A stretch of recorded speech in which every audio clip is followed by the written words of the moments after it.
Welcome to our study of the heart treasure of the Enlightened Ones.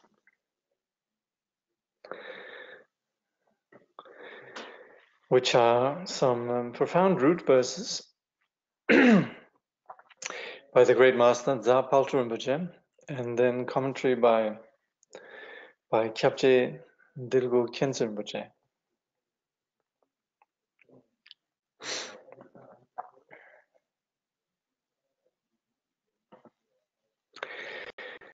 So as always, our teachers, they would encourage us to generate this attitude that the subject matter that we're studying now is something that will inform our practice, and in that our practice is dedicated to the enlightenment of all sentient beings.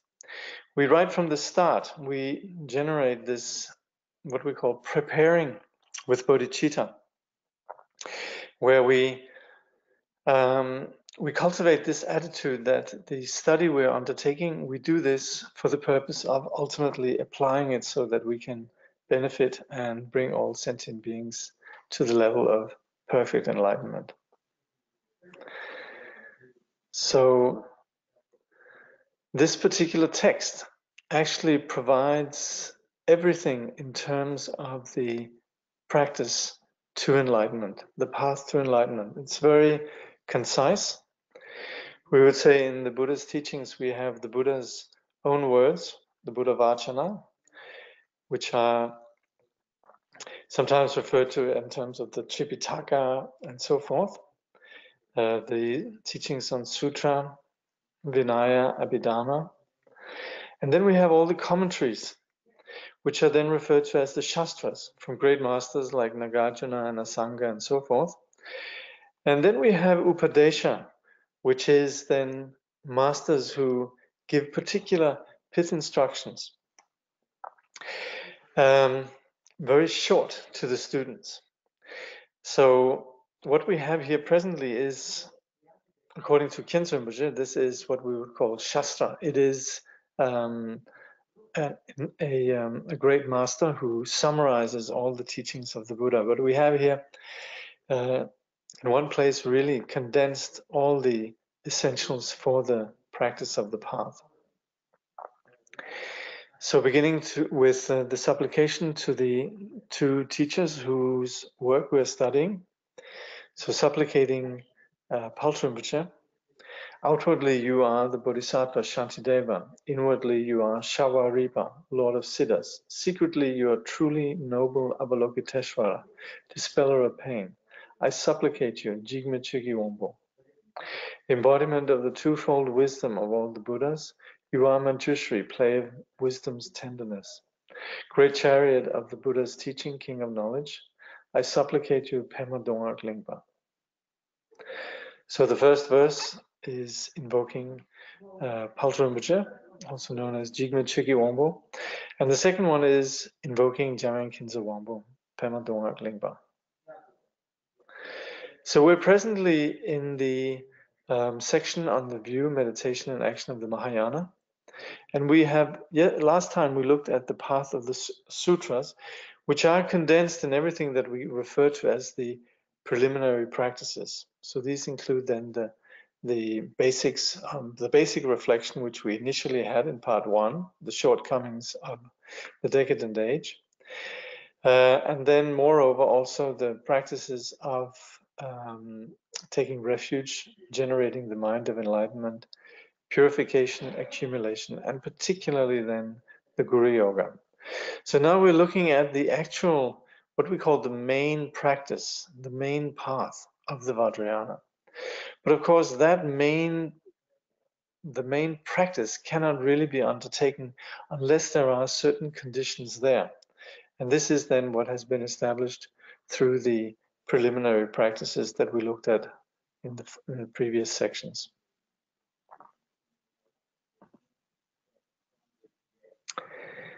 So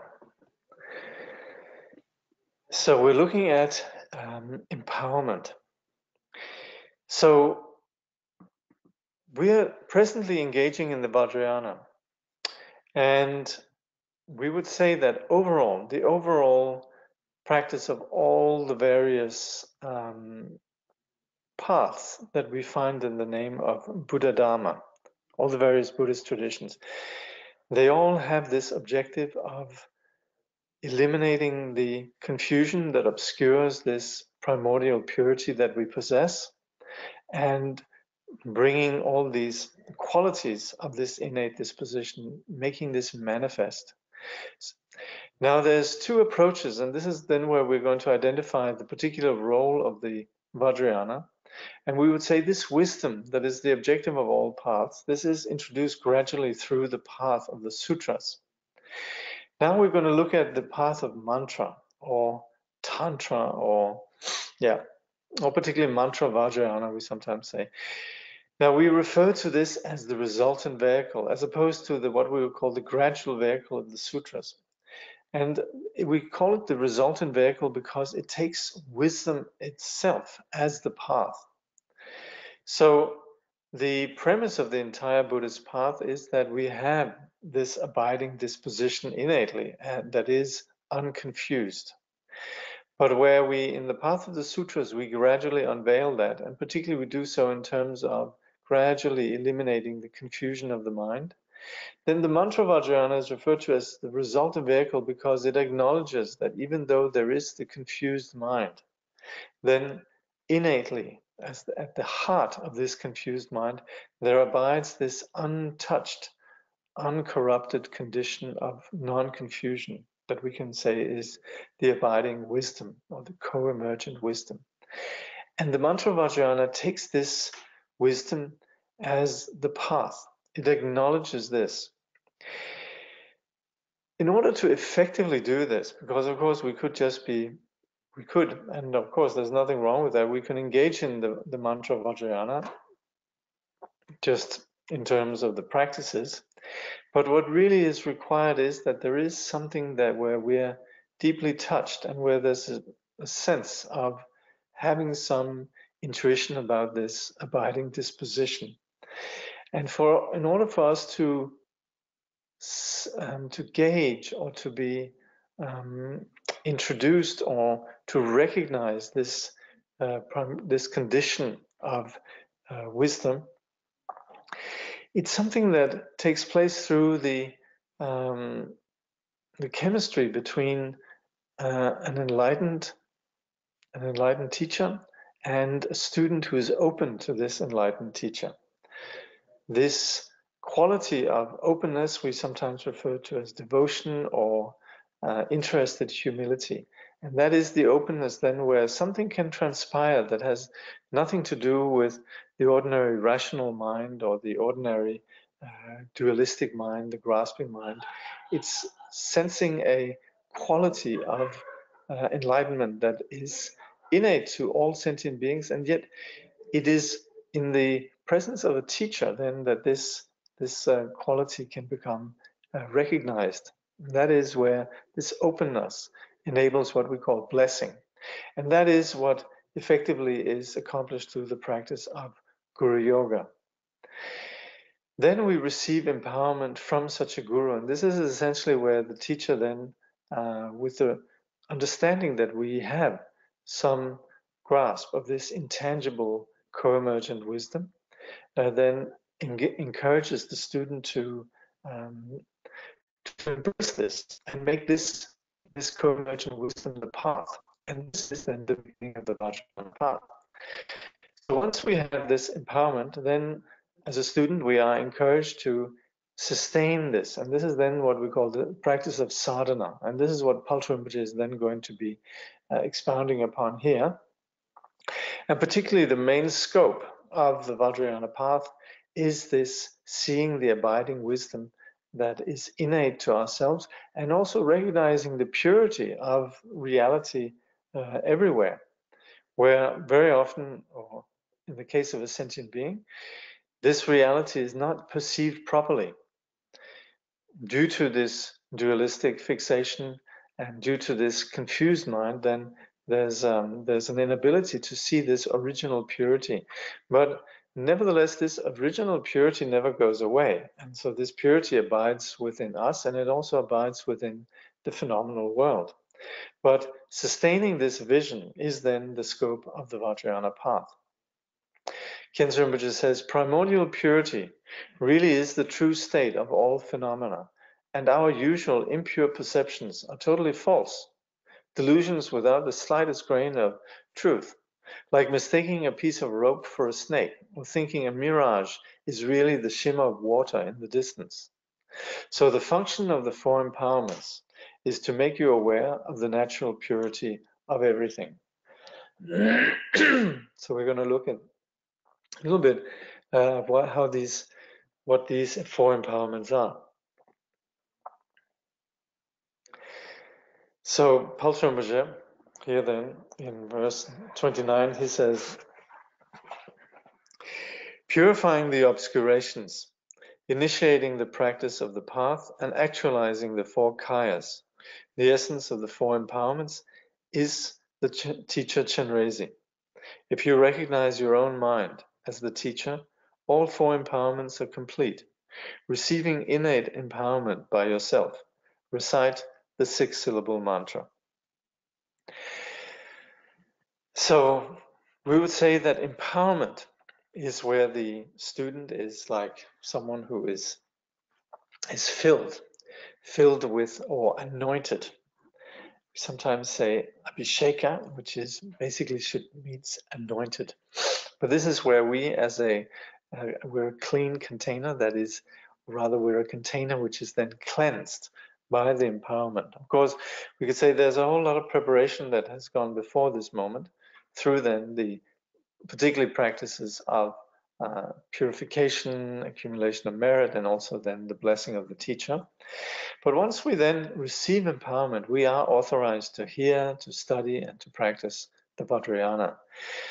We can, of course, and we should, of course, but particularly in this modern day and age, it's very helpful to find out what is Vajrayana about, in the sense of understanding the general sense of it.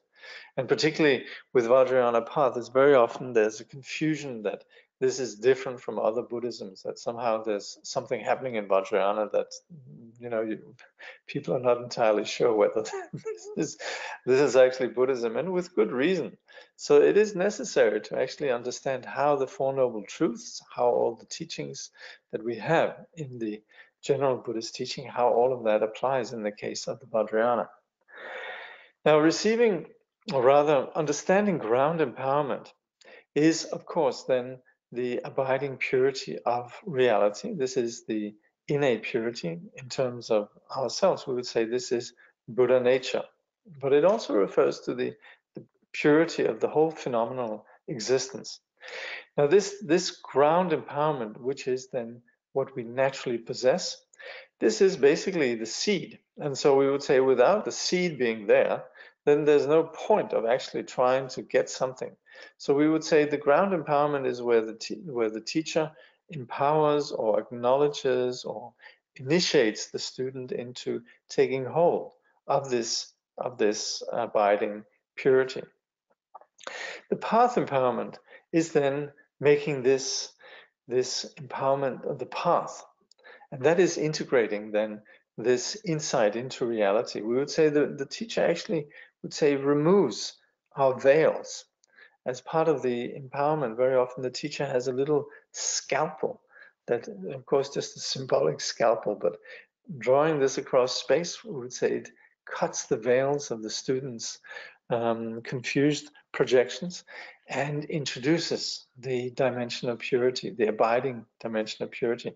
And this is then integrated through the practice of the Vajrayana path.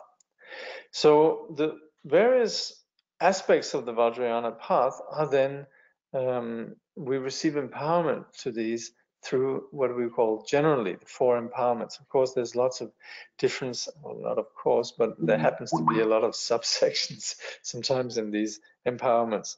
So in that sense, the the empowerment might be, there are basically 4, but then again there are sometimes a lot more. Anyway, the 4 which we want to just focus on, they empower us to practice what we call the development stage practice, and that's based on what we call the vase empowerment.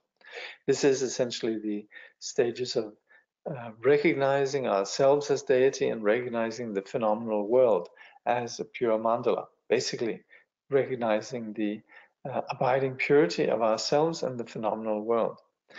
Then we have the practice of the completion stage, which has less to do with, this is based on then, once we have some proficiency and some understanding and insight into the development stage practice, then it makes a lot of sense then to enhance this through more subtle practice that has to do with yoga. And so this is then based on what we call the secret empowerment. And then further, taking this yoga practice further yet, we have what's called the wisdom empowerment. And finally, we have the great completion stage practice, which is without any reference point whatsoever, and is taking the primordial purity of the mind as the path. And this is based on the word empowerment. So these are the path, these are then the various stages, and this essentially accomplishes removing what was always there, which is our abiding condition of awakening. And we describe this in terms of 4 kayas, or 4 dimensions of awakening. But when these are fully manifest, we refer to this as the fruition empowerment. So in general, we first receive this ground empowerment from the qualified guru, the guru who introduces us to this abiding disposition that we possess. And then practicing the path empowerment, then also during that time we reactivate this empowerment we received from the guru ourselves as we practice. And in there, in our text here, then Khyentse Rinpoche, he describes this in some detail. Basically, we could say that these 4 empowerments that we receive, we should consider that they purify the 4 obscurations, the cognitive obscurations, the emotional obscurations, the obscurations of karma, and also the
in the transmission.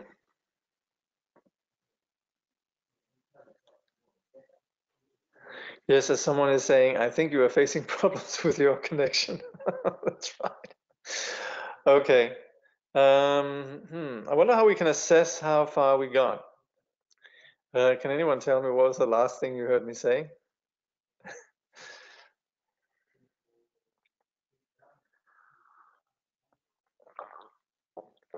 Okay, 4 obscurations. That's right. Cool. Okay. So the 4 obscurations, they are, yeah, purifying karma, yeah. So the 4 obscurations we purify are then the, when we're receiving this self-empowerment, then we have 4 obscurations: the cognitive obscuration, the obscurations of our confused emotions, obscurations of karma and habitual patterns. And this brings to manifestation, removing these obscurations, we bring about the manifestation of what we call the Svabhavika and then the Dharmakaya, Sambhogakaya, and Nyamanakaya.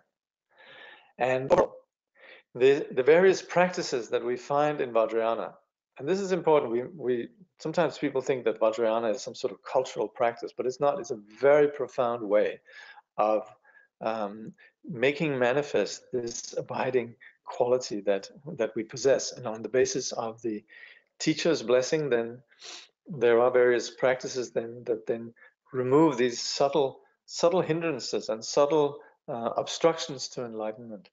And so it's through this very profound path that right from the start takes this recognition of the abiding condition of our mind as the path.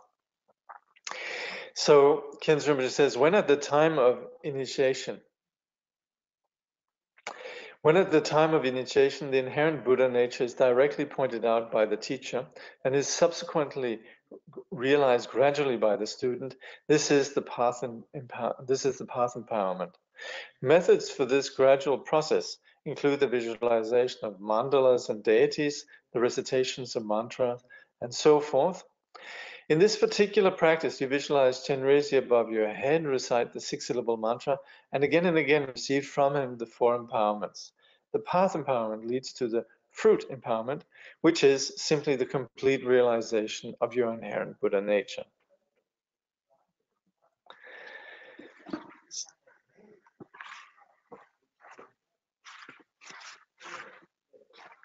And then pure perception. Oh, I should really, sorry, there's a heading missing here. I should have had that in there. Anyway, samsara is nothing other than how things appear to you. If you recognize everything as the deity, the good of others is consummated. Seeing the purity of everything confers the 4 empowerments on all beings at once. Dredging the depths of samsara, recite the 6-syllable mantra. So, this is important. Samsara is nothing other than how things appear. So what we generally refer to as samsara sometimes makes us think, oh, it's a place, like, our world is samsara. That's not at all the case. It's about how we perceive things. So if we have dualistic, confused projections, yes, it's samsara. If we're free of that, it is what we call the pure display of what is primordially pure. And so to take this vision of purity is the Vajrayana path. And that's where, in order to enable this, we integrate this with the invoking and the sustaining the awareness of basically this vipassana of this, the quality of enlightenment manifest in the form of Chenrezig. So we have characteristics, we have form, we have mantra, and so forth, and yet this practice itself, it aligns us with that which is entirely free from any form, any sound, and so forth. This primordial condition of wisdom is something that we invoke then through this yoga practice of visualization of a mantra and so forth. So Rinpoche says, for beings of average faculties, the path is perfect renunciation. For great beings, the path is perfect compassion. For beings of the highest faculty, the path is the perception of perfect primordial purity. It is with this pure perception of the Vajrayana that we're here concerned. So this, our impure perception, not seeing the insubstantial, is what brings all our suffering. We don't see the insubstantial nature of ourselves. We don't see the insubstantial nature of the phenomenal world around us. And this is where we get stuck in this dualistic cycle of suffering.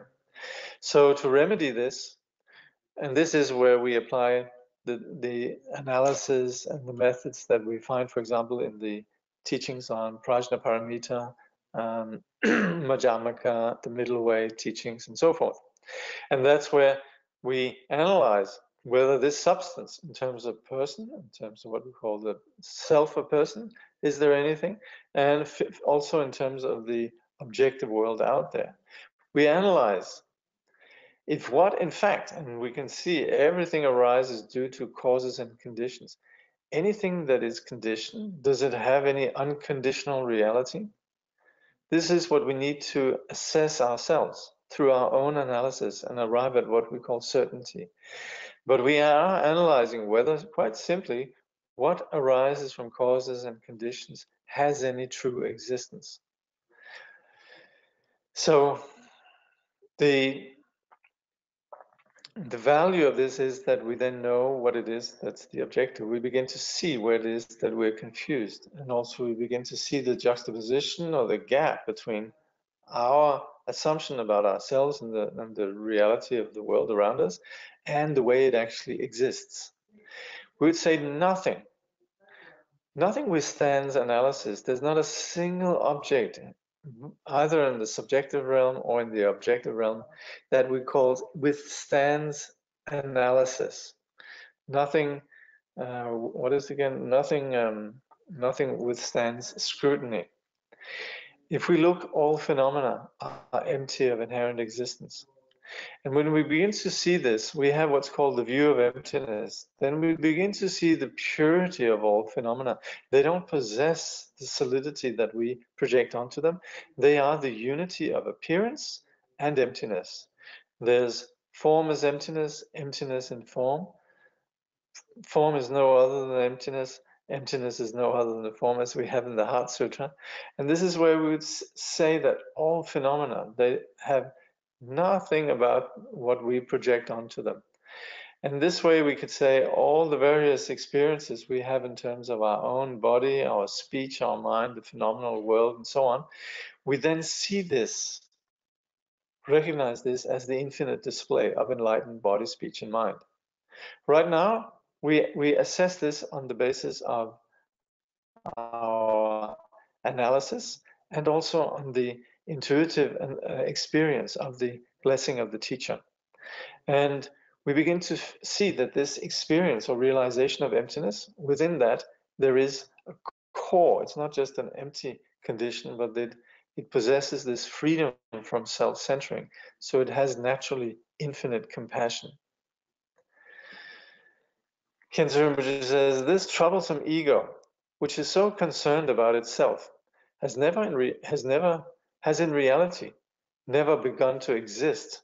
It does not exist anywhere now, so it cannot cease to exist. Not the slightest trace of it can be found. When you recognize the void nature, therefore, any notion of there being an ego to dissolve vanishes, and at the same time the energy to bring about the good of others dawns, uncontrived and effortless. He will see the true face of Chenrezig, voidness and compassion united. So here Rinpoche, of course, is speaking about experience. So this is the experience that manifests on the basis of practicing the path. But we're basically talking about this wider perspective of the Vipassana, where we begin to see the lack of truth in the phenomena that we ordinarily think possesses some solid truth. And we begin to have this an increased lack of judgment, a wider perspective, a greater openness, and so forth. And within that lack of self-centering and all the insecurity that comes with that, then naturally also compassion and caring for others manifests. So we speak about the spontaneous compassion of the bodhisattvas and that it has no referent point. Of course, we might have compassion, then we think I am being very compassionate and so forth. But as long as we have that notion of I am, I'm a very noble person, I'm a very good person, and so forth, it's still rather clunky. And the degree to which we're free from that self-consciousness and that having a reference point in terms of me being self-conscious, being compassionate to someone else, this then enables that there's less and less reference point. So when we understand this nature that Khyentse Rinpoche is speaking about, this empty nature of phenomena, then there's no delusion. We're not fooled. Just like a magician who understands, just like a magician who come on, who knows the nature of his or her own creations. Okay. So from that position, then, bodhisattvas have no holding back. They engage fearlessly with sentient beings that are undergoing all the various styles of samsara, all the various styles of being held by their own projections. Khyentse Rinpoche now then describes the practice, and it does so in some detail. I'm not going to go over that, but what he does is he recommends then the practice of praying to Chenrezig. This is what many people would do. This perhaps to many people appear as somewhat theistic, but it's taking this you could say dualistic this dualistic experience that we naturally have, where we think that, oh, I'm not enlightened, but the Dalai Lama's enlightened, the Buddha's enlightened, enlightenment is out there. Taking that dualistic assumption and making that a vehicle, then we say, okay, well, we can accommodate that. You think that you're not enlightened, all right? Then at least don't forget enlightenment, so you can visualize enlightenment outside. And so then we pray to Chenrezig. Of course, what the Buddhas would want is for us to realize we are Chenrezig. It's not like the Buddhas want to hold us down, saying, no, you're not allowed to think that you're Chenrezig. But as long as we still think of ourselves as impure, then it's very helpful to pray to Chenrezig. We can be very rational, persons, and this completely is concordant with our rationality. Enlightenment abides within us, but we also have to acknowledge we do think that we are not enlightened. So to accommodate that, this makes perfect sense. We can also visualize then Chenrezig as ourselves or external, and then visualizing how the Chenrezig, how rays of light from Chenrezig purifies all beings. And we could then see all beings as what they truly are, as deities. We can sustain that vision in terms of seeing all beings in terms of being Tara or Chenrezig. Jetsun Drelma in Tibetan is Tara, and Chenrezig is then Tibetan for Avalokiteshvara. But recognizing this purity, then we consider then the universe is this pure realm. And we recite this, the Mani, the Om Mani Padme Hum, in a state of not grasping, not getting caught up in our projections. We just sustain this vision of the pure nature of ourselves and all beings.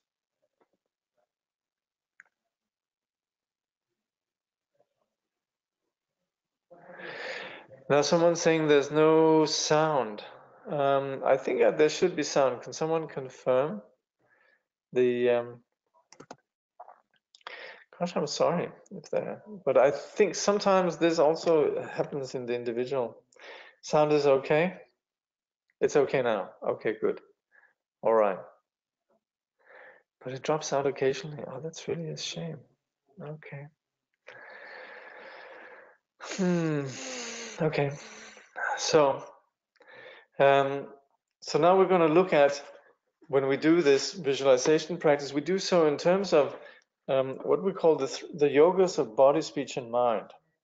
So the first is the Vajra body, where we're concerned with essentially sustaining this vision of the purity of the physical purity of our own experience of our own body, and also the phenomenal world. So it says here, the mind cannot cope with all the many visualization practices. To meditate on one sugata is to meditate on them all. Whatever appears, appearances are the form of the great compassionate one. In the realm of the deity's body, apparent yet void, recite the 6-syllable mantra. So I haven't put the root text in here just because of the nature of these slides. There's simply not room. I have sometimes done this, but it gets very crammed. So I hope everyone has this text, yeah, and you can follow in the text. Anyway, having read this here, so yes, as you know, there are sometimes very complex Vajrayana practices that involve many deities. You know, you have, for example, the Kala Chakra that involves hundreds of deities, and also we have chakra mandalas like the Dzogchen Dupa and so forth, which, like I said, that involves many deities. So that's not necessarily needed, and what we are doing here is just having one single deity, and this is then what we are practicing here. There's 2 stages of yoga, and this is then what we're doing today, the development stage. Next time we'll look at the completion stage, but the development stage is the yoga of the enlightened body, speech, and mind. That is where we align ourselves with this primordial condition through the yoga that focuses on our body and also on our speech and our energy, our prana, and then finally the mind. So these we're looking at today. Completion stage we'll look at next time is the non-conceptual realization of the nature of mind. Now, as we just looked at, then a single form suffices. It enables complete realization of wisdom and compassion. It's not as if Chenrezig is lacking anything. So simply focusing on this form, then we gain realization of these natural qualities, wisdom and compassion. So you can visualize yourself as Chenrezig or on the crown of the head. Chenrezig is no other than the root teacher. It's not as if we have to think of Chenrezig as some mystical entity. We know perfectly well what is Chenrezig. This is our root teacher. And while we speak of Chenrezig in terms of the embodiment of all compassion, this is exactly what the teacher is. In the case of the Vajrayana teacher, we don't see the Vajrayana teacher as an ordinary person. We kind of cut this umbilical cord of liking to objectify the teachers, this groovy person out there or this magnificent person out there. And we actually want to see the teacher for what the teacher wants us to see him or her as, which is our abiding innate disposition of enlightenment. And so this is where we integrate this through the practice of seeing Chenrezig as the teacher, what the teacher truly is. And so we have this sense of the teacher's presence, but in the form of the teacher's actual reality. And again, this nature is not different from our own Buddha nature.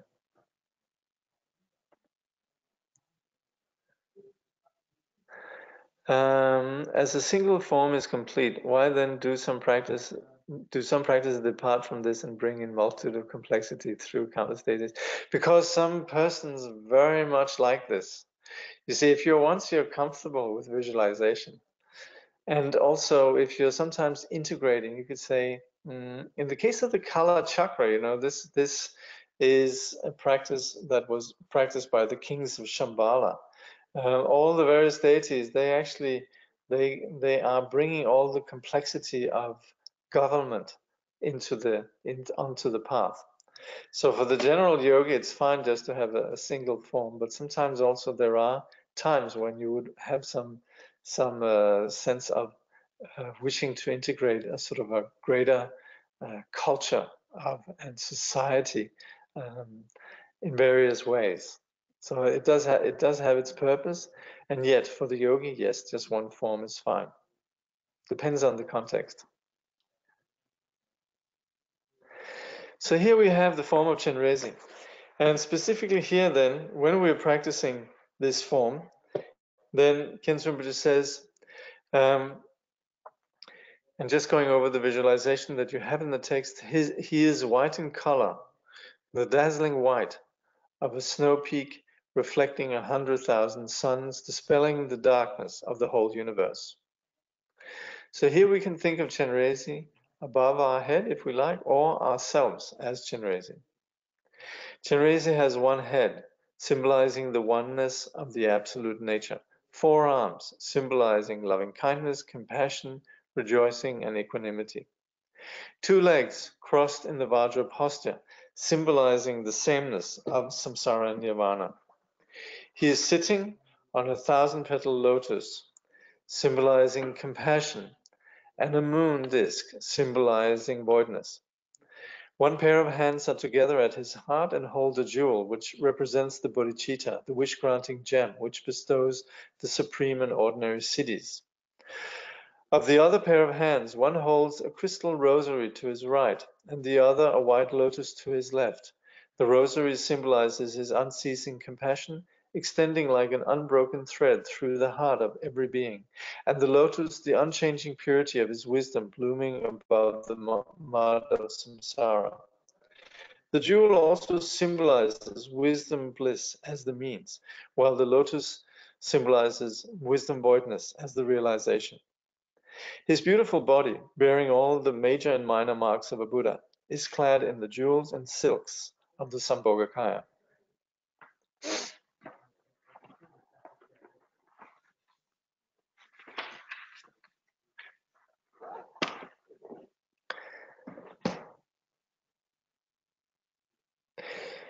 Rinpoche says, the purpose of the visualization practices of the development stage, such as this one, is to develop pure perception, that is, to see yourself and all beings as wisdom deities and your environment as a Buddha field, to hear all sounds as mantras, and to understand all thoughts as the display of awareness. This pure perception is not some artificial idea of purity that you try to superimpose upon phenomena. It is rather the recognition that all phenomena are truly and inherently pure. It is accomplished through various techniques of meditation, which are gradually perfected. So we are, in fact, aligning ourselves with the nature of reality. We say visualization, but it could also be understood as recognition. Right now we project onto phenomena, and this is something that we also, in modern physics, acknowledge, that our perception of the objective world is very much tied up with the observer. And in general, we can see how every one of us, we see the world in a very different way. What we're proposing here is to see reality free from our projections. And with the aligning ourselves with the form of Avalokiteshvara, chanting the mantra and so forth, it is connecting with this unconditional, uncorrupted purity that exists on the phenomenal physical level and also on the energetic and the level of sound.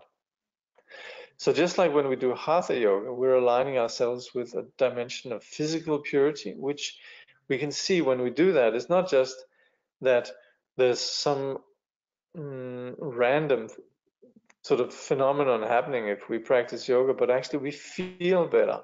Our whole being begins to feel far more freer, and the natural qualities of our physical being comes better when we do like Hatha Yoga. Similarly, also mantra is based on the science of the original sounds of the universe, as we have it from the great rishis of India, and also is what is taught in the various tantras.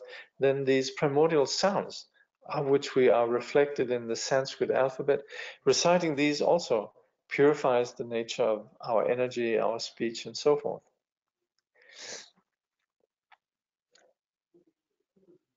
No sound again. Usually if I have a sound problem, now somebody's saying the sound is okay. Usually if there is a sound problem from here, then actually I get a little notification. I know, actually it is better with the webcam off, you know.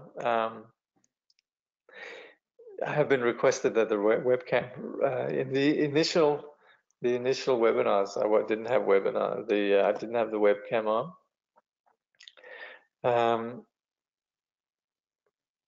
You know what,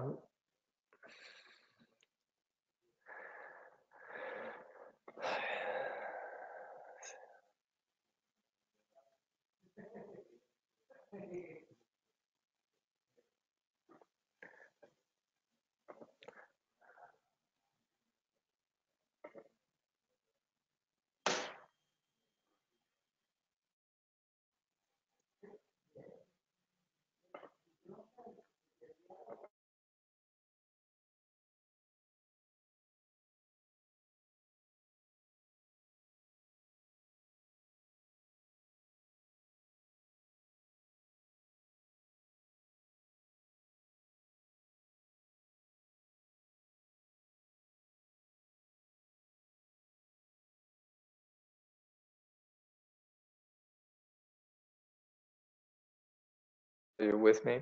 Let's see here. All right. So we just changed.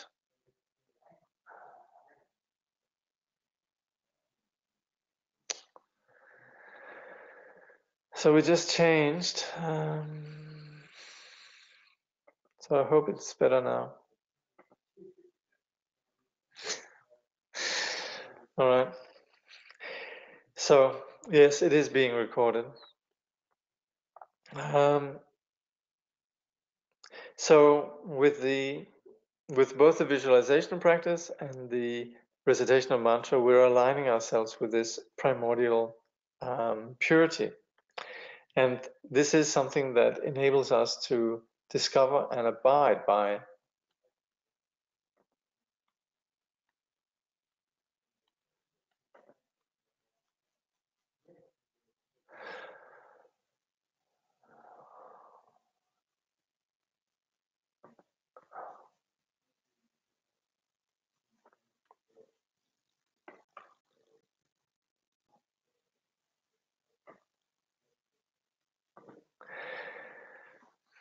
Okay. Now, in general here, when you do this practice, you go over the details of the visualization, and Khyentse Rinpoche suggests to start off just with very basic details like the eyes, the face, and the arms, and so forth, the various implements that Chenrezig holds, and then gradually, then you begin to visualize the overall form. Similarly, also then, when we do the practice, we sustain this insight into the purity of the phenomenal world. We see the environment as a pure realm. We see beings as deity. And we also hear all sounds as mantra. We sustain this awareness of the intangible nature of the visualization. We're not replacing our sort of lumpy body that we think in very solid ways with some new, equally solid but entity. We are recognizing this is the display of awareness, and so it's nothing that's tangible. And yet, for us to connect with this, we visualize it, but not as something solid. And that's why we would say it. We visualize it as a rainbow, intangible yet vividly manifest. We would think of ourselves as Chenrezig, and where we ordinarily identify how ego operates on the basis of the 5 aggregates, we simply think here that the 5 aggregates are not held by this sense of self. And then the 5 aggregates, they are primordially pure, and simply we would consider that our being is the presence of Chenrezig. Our mind, our body, our speech is Chenrezig. So when we have this, then when we sustain this practice, then we have calm. There is calm abiding. And within this quality of not being caught up in the ordinary confusion, then naturally the qualities of wisdom and vipassana naturally evolve. So this vision of infinite purity, in Tibetan we say Nasi Taparamjam, is the core of the development stage. All of phenomenal existence is infinitely pure. There's nothing about it that has anything confused. And this condition of our confusion, this sense of self and the way that we project solidity onto self and other, is delusional. It has never happened. It appears to us in our delusion, but this is what we're breaking through. And with the practice of the development stage, we're seeing the abiding purity of our reality. So that's the first aspect of the body, and then there's the Vajra speech. There we see recitations, sadhanas, and powerful spells are just complications. The all-inclusive 6-syllable mantra is the very sound of the Dharma. All sounds have never been other than the speech of sublime Chenrezig. Recognizing them as mantra, resounding yet void, recite the 6-syllable mantra. So this again introduces a radically different view on our reality and introduces that all the sound that we have has never ever existed in the confused way that we perceive them, that they possess an abiding dimension of purity. So just like with the visualization, when we chant the mantra, it's something that connects us to this abiding quality that is untainted, which we refer to as deity. And so we would consider that there's nothing tangible about Chenrezig as such, and we would say the mantra is in fact no other than Chenrezig. We could think of Chenrezig in terms of the form, we could think of Chenrezig in terms of the mantra, we could think of Chenrezig in terms of the mind, but all of these, however we choose, this whole practice of yoga is inseparable from the deity. We shouldn't think that the mantra, and we have it here written in Tibetan, and then the phonetics underneath, Om Mani Padme Hum, or as the Tibetans would say, Om Mani Padme Hum. This mantra is not as if it lacks something. We might think, oh yeah, we should have some really wrathful mantras for really tough things, tough situations. But people like Kamachagme, like Rinpoche is saying, they would say all the various activities and so forth are accomplished with the Mani mantra. So they would just have that sole mantra as their main practice. So Rinpoche, he gives quite some detailed description of how we chant it as we do it. In brief, we could say we make offerings with the visualization of the mantra and the mantra garland in our heart. We make offerings, and we make offerings to all the Buddhas, gather the blessings of all the Buddhas, and then once again we emanate light and we purify the 6 realms. And we would consider that the sound of the Mani mantra fills the entire universe. Rinpoche says that each pore of your body contains an infinity of Buddha fields, each of which resounds with the 6-syllable mantra. Its vibrations fills the whole of space, like the buzzing of 1,000,000 bees swarming out from a hive that has been broken open. The sound of the mantra dispels ignorance and subdues all negative forces.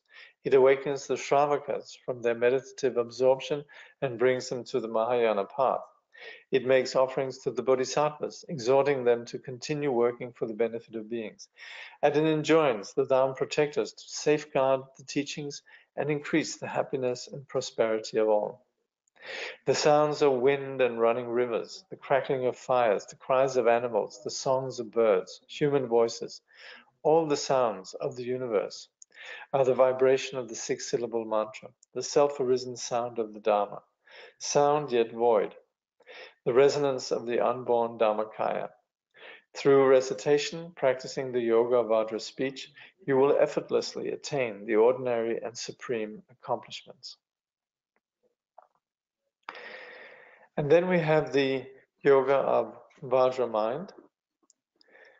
It says here, as thoughts and the 2 obscurations are pacified, experience and realization increase. As your perceptions come under control, enemies and obstructing influences are subjugated. It is Chenrezig who bestows in this very life the supreme and common siddhis.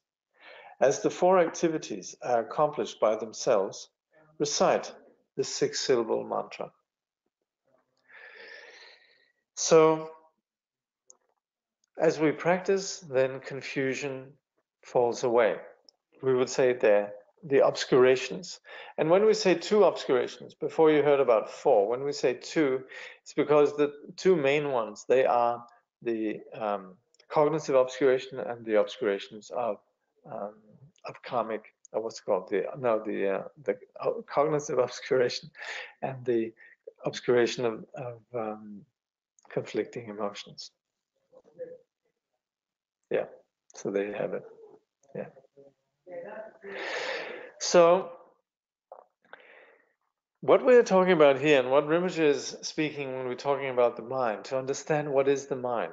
First of all, to understand that what we perceive as the external realm Yes, it's there, but yet our version of the external realm is one that has to do with our projections. So we would say all phenomena as they appear, all these phenomena that become objects of like and dislike, they all happen to be projections. They arise from the mind. This mind, both in terms of the external phenomena and the perceiving subject, none of it has any inherent existence. It's empty. There's nothing that we can grasp. And yet, this ungraspable nature manifests in terms of that it's not just a blank, there's a cognitive quality, and in its primordial condition, it is luminous. You know, when we talk about when people pass away, they go into the clear light, there's a moment where obscuration hasn't taken place, and all phenomena stand forth in their original glow. So we would say this cognitive quality that is abiding within us and which is the manifest as the display of the phenomenal world is in its original condition this luminous dimension.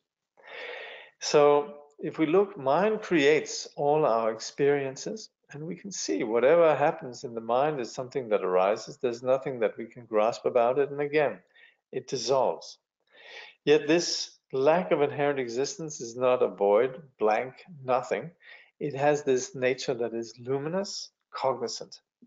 So this is what we refer to as the empty yet luminous cognizant mind of Chenrezig. So this is not found somewhere else. This is the nature of our own mind. And so with the understanding that within our own dimension, this wisdom that is the primordial condition of who we are, this is the true nature of Chenrezig. So knowing this, we no longer, if we realize this, which is the scope then of great yogis, we cease to be deceived. When we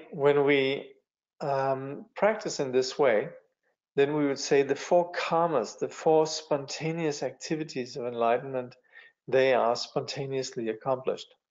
All our ordinary confusion and so forth is pacified. All the qualities of compassion and wisdom, they increase.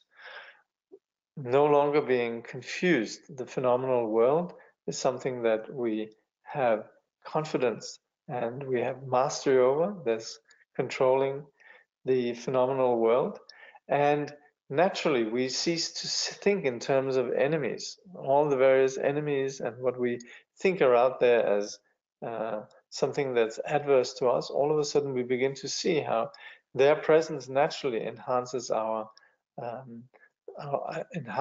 practice of the path.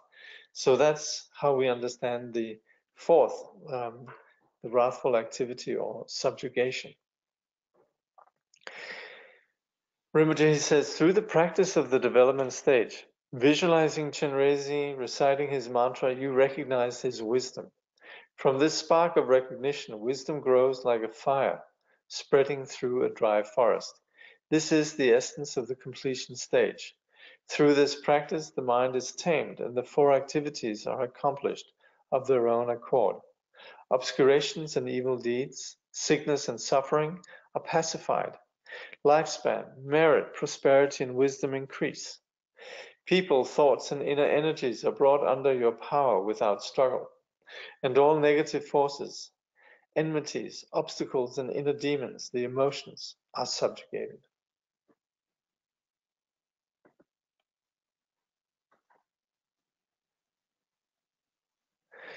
So all sound is equally said to be projection of the mind. Yes, both in the phenomenal world and also the absence of sound. In the case of webinars, is also just projection of the mind. But there's nothing which we're not excluding from when we say all phenomena are the mind, there's everything is included within that. Yes. So then, while this is the way that we would meditate, we also would say that meditation is not something that we just do while we're sitting on our cushion. Particularly Vajrayana is so much about integrating all our perceptions. So Vajrayana actually enables us seamlessly to integrate the the vipassana of this primordial purity within post-meditation. So there's various actions here that are associated with post-meditation, which we then see how they exist in terms of the practice of integration. Now here we're talking about certain particular practices, but yet, while we're talking about them, for example, offering torma, then we're also talking about how this exists in terms of actual the meditation that we just talked about. So we are talking about these practices, and yet they become, if you like, metaphors for the sustaining the insight of wisdom that we've discussed before. So it says, offer the torma, whatever arises, to the guests of immediate liberation.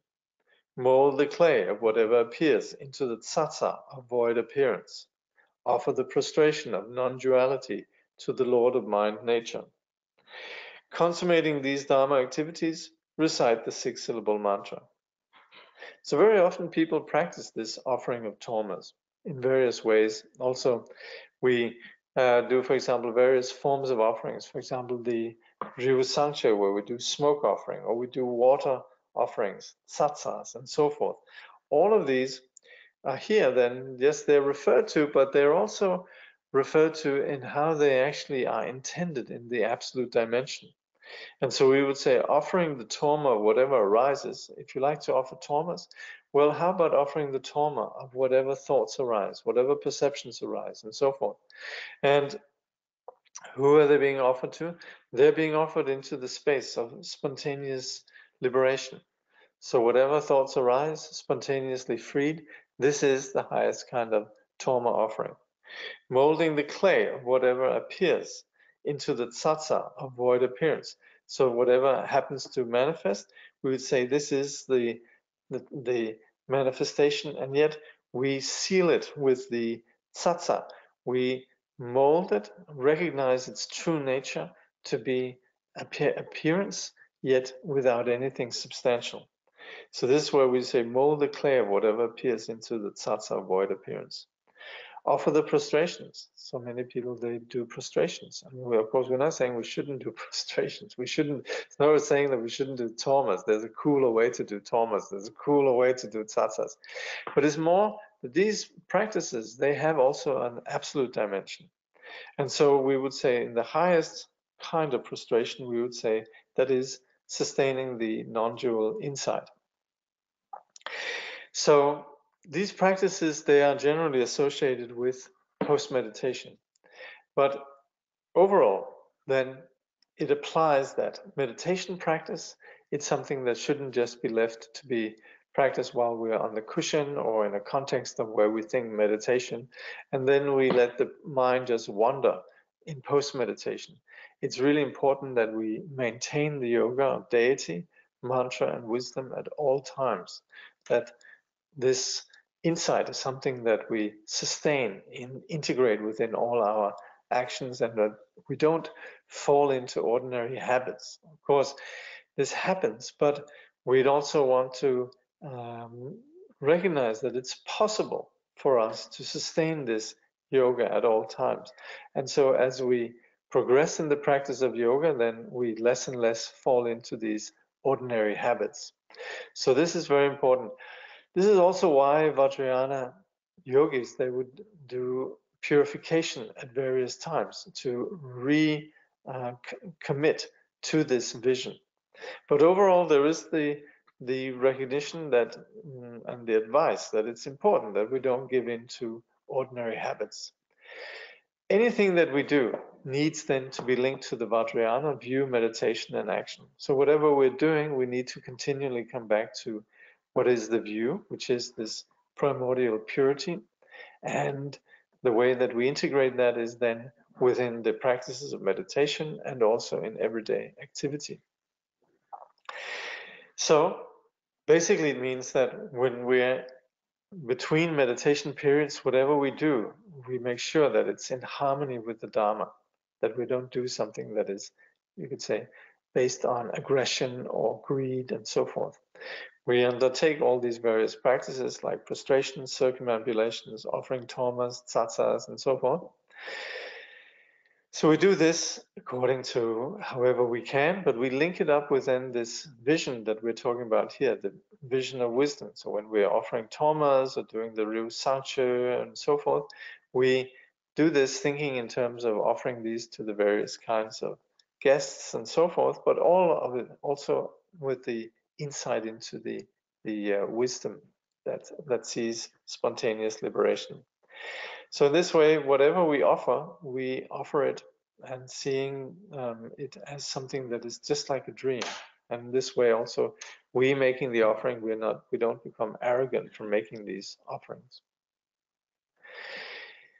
Rinpoche says there's no better way to deal with enemies than to feel great love for them, realizing that in former lives they have been your loving parents. There is no better way to nurture your family and to look after others than to practice the Dharma and dedicate to all beings the merit you thereby obtain. There is no better or more bountiful harvest than the one you sow in the soil of your faith and endeavor so it ripens into the richness of merit and wisdom. This was actually intended to come a bit later. Anyway, overcome your enemy, hatred, with the weapon of love. Protect your family, the beings of the 6 realms, with the skillful means of compassion. Harvest from the field of devotion the crop of experience and realization. Consummating your life's work, recite the 6-syllable mantra. So here we are thinking in terms of us being ordinary people that might have agendas that involve looking after others and also overcoming enemies and so forth. And this is then what the quote from Rinpoche was directed towards. In general, as practitioners, our concerns and agendas, they're different from what we were taught in general, right? Which is very much about being successful, getting ahead, and removing those that get in the way. However, here, as practitioners, we're more interested in overcoming aggression than being victorious or having this one-upmanship happening in terms of the external world, and also having actual opponents. Moreover, this is what we care about. We want to vanquish this real opponent, which is our own aggression. So we want to look after patience and bodhicitta rather than an external family that we're looking after. This doesn't mean that we can't have a family and that we shouldn't look after them, but we just realize that for us to actually really look after others, other sentient beings, including our families, we're much better off with cultivating and looking after for our bodhicitta. And so in terms of investments, in terms of us becoming rich and wealthy, we want to cultivate love and kindness and be rich in that. So we would say the best way to overcome enemies is loving them, generating kindness and compassion. And we have this example of the Buddha when he was attaining enlightenment. First Mara sent out his daughters, some of them young, some of them mature, and so forth. Yet the Buddha wasn't swayed, wasn't seduced, wasn't distracted. And then Mara then unleashed this sort of fury of all sorts of war machinery and all sorts of demonic beings and so forth. And yet, the more he hurled these phenomena towards the Buddha, his kindness and his compassion just grew. And actually, if you look at iconographies, you'll see all these sort of vicious attacks happening.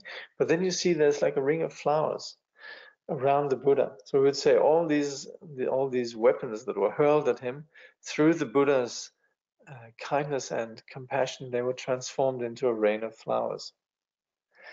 So for us to look after others, the best way to nurture those close to us is to dedicate the merit of our Dharma practice. We also have the example of Atisha's student Dromtenpa, and this we have also in the words of my perfect teacher, where it said that when Atisha, sometimes there was an incident, or maybe several times, where Atisha he had pain, and he then called on his student Dromtenpa, who was very famous for his compassion, and says, "Just hold my hand." He says, "You have a good heart, Dromtenpa. Just holding your hand, I feel better." Oh. And I always think that's very touching, actually. And just that simpleness. He says, "You have a good heart." It's a bit in Samba Sambo, just good heart. This is also what the Dalai Lama often says, good heart, good heart. So if we were to help others, we really want to help others, we could help them in economic ways or in all sorts of ways, but it doesn't last. That's the point. You see people who accumulate tremendous fortune, then give it all to their family and so on. Very often it doesn't go that well. So what really helps others is the Dharma, and that's what we then want to invest in and cultivate. Rinpoche says, the greater the number of beings you include in your good intentions, the greater the merit. If in whatever you do, you aspire to accomplish the present welfare and ultimate bliss of all beings, following Chenrese's example, then that can truly be called consummating your life's work. So we operate with the notion of, what did we do in our life? Well, this is what we want to have done in our life. A good friend of mine just passed away, and this was a great practitioner. And everywhere you hear from all quarters, all the lamas, they were just saying, this is somebody, who really made good use of their life. And her whole life is actually, because she was so humble, she never had the name Lama, there was never any programs with her, but she was an inspiration to everybody. Now that's what you could call having led a good life, just somebody who completely dedicated their life to the practice of Dharma, and spontaneously through that inspiring others, benefiting others, and so forth. So, cremate that old corpse of clinging to things as real in the fire of non-attachment. Conduct the weekly funeral ceremonies of ordinary life by practicing the essence of Dharma. As the smoke offering to provide for the departed, dedicate your accumulated merit for all their future lives, consummating all positive action done for the sake of the dead. Recite the 6-syllable mantra.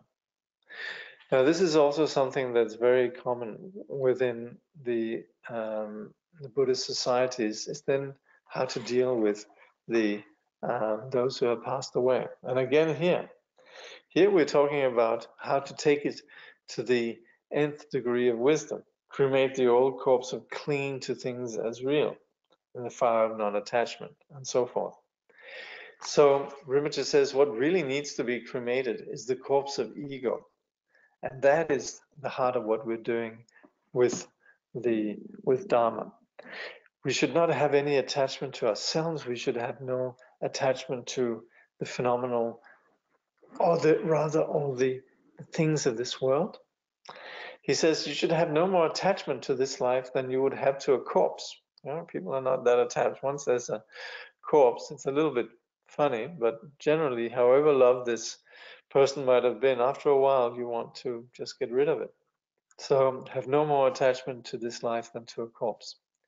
There's two practices that we do, however, need. There's two kinds of things that we should make sure that we don't get rid of, that we could say we should have some attachment to. Or we could say the nature of reality is spontaneously there. Why practice the path? Isn't that a delusion? Well, we would say as long as we're deluded, as long as we have this confused condition, there's one delusion that we need to sustain, and that is the delusion of the path. We need that. It's the relative practice of skillful means that takes us across the ocean of samsara. So there's two kinds of practice that we need also in our everyday life, particularly. And that's where Rinpoche says, developing bodhicitta in the morning, making sure that we are determined to benefit others, and then assessing our practice at night. If we've fallen short of our practice of bodhicitta, we need to purify it, doing various ways. And if we've done well, we just rejoice. Or if we've seen others who did well, we rejoice. Rinpoche says, every morning generate bodhicitta and pray that throughout the day you will never forget to think of the welfare of others. Every evening, remember all that you have thought and done during the day and determine how much was motivated by compassion and how much by selfishness. It's important to look at your most subtle attitudes and intentions before deciding what you should or should not have done. And this also applies throughout our day, looking at our attitudes and intentions before we act. So, for sure that there's not a single action that doesn't have some significance. Rinpoche is talking about this practitioner, what is it, Chagden or something like that, who would put out the pebbles. This is Kadamba, in the Kadamba tradition. This is a practice. You have a good thought, you put a white pebble. You have a negative thought, you put a black pebble. And see which pile is the bigger. And famously, we would say it starts off big pile of black pebbles, eventually less and less black pebbles, more and more white pebbles. And we can train ourselves. There was the student of the Buddha who, even though he was wealthy, was very stingy. He didn't like giving away. So the Buddha taught him first give from the left arm to the right arm, to the left hand to the right hand, etc. And then gradually beginning to give a little bit to others. And eventually he was able to give greatly to all those in need. So Rinpoche says the same sort of training can be applied to develop or eliminate any kind of positive or negative thought.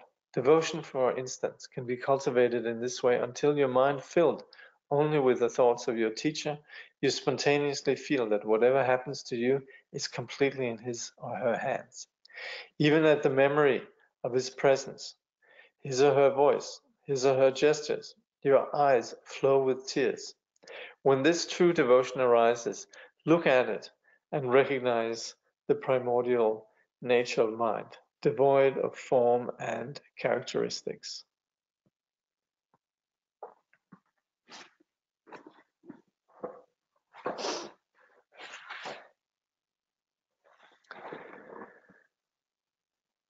Put your child, devotion, at the doorway of your practice. Give your son renunciation, mastery over the household of ordinary life. Wed your daughter, compassion to the bridegroom of the three worlds. Consummating your duty to the living, recite the 6-syllable mantra. Okay, so of course this is slightly different from the way that we sort of think of family life these days, but this nevertheless is something that, in terms of its the actual objective of what's being said here, it completely applies to us.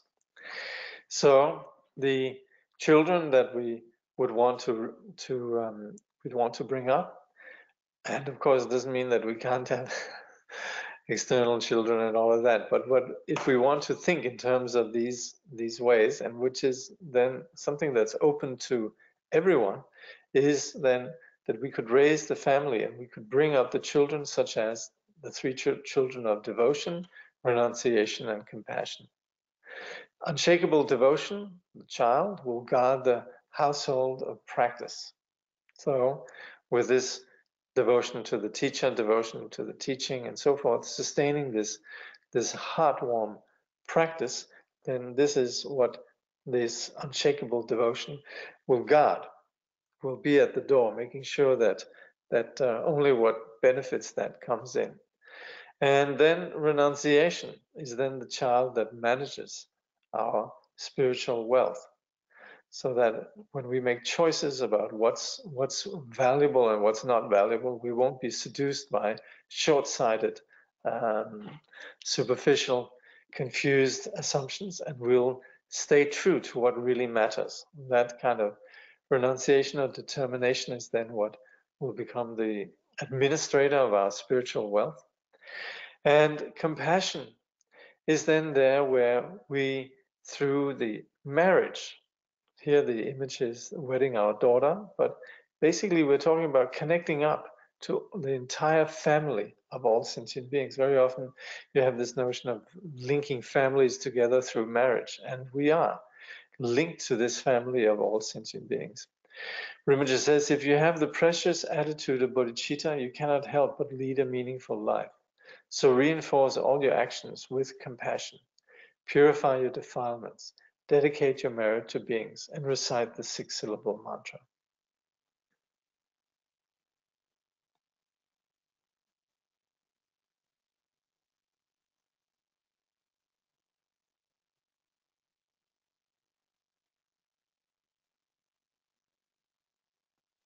Oh, yeah, I put in this additional one here. Yeah, this is in terms of just renunciation. Since ordinary joys are short-lived dreams, there is no reason to long for success or to fear failure. So this, of course, very often is present within our ambitions for this life, that we need to have success. And these kind of successes that we ordinarily are conditioned to think are successes, of course, they have no real ultimate value.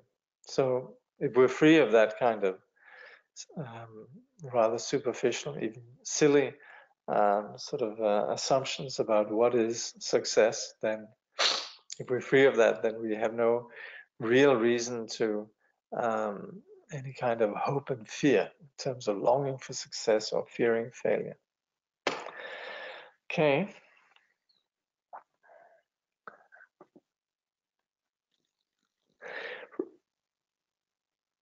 So somebody was asking who I was referring to. Yes, it was Annie Lodrapamo. Yeah, she just passed away here the 1st of October.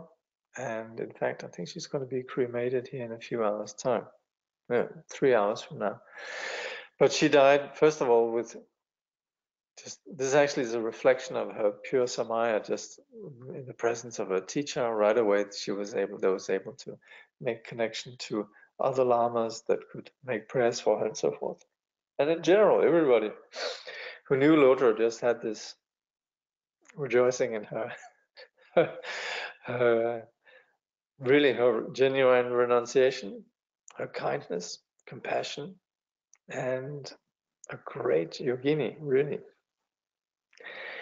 Anyway, Rinpoche mentioned that there are many kinds of mantra. What is awareness mantra and secret mantra? Awareness mantra are various kinds of Vijja mantras. There are various kinds of mantras that we can recite for particular purposes. Secret mantra, that's actually more general for the entire Vajrayana. So the 6-syllable mantra contains all of these various mantras that we have. We should never think that we're lacking something. Yeah. Yes, someone is saying she was an inspiring example of a Western practitioner. She really was, yeah. So due to limitations of time, then can't go into that. But yes, it's wonderful that we have persons, just very simple, genuine, intelligent, kind persons who really value the teachings and really sort of live the teachings like that. There's still a few around like this. So in that spirit, then we're doing this. So next time, please read up to the 5 aggregates, so within the same chapter. By this positive action, may all beings perfect the accumulation of merit and wisdom and attain the 2 supreme kayas, which arise from merit and wisdom. Yeah.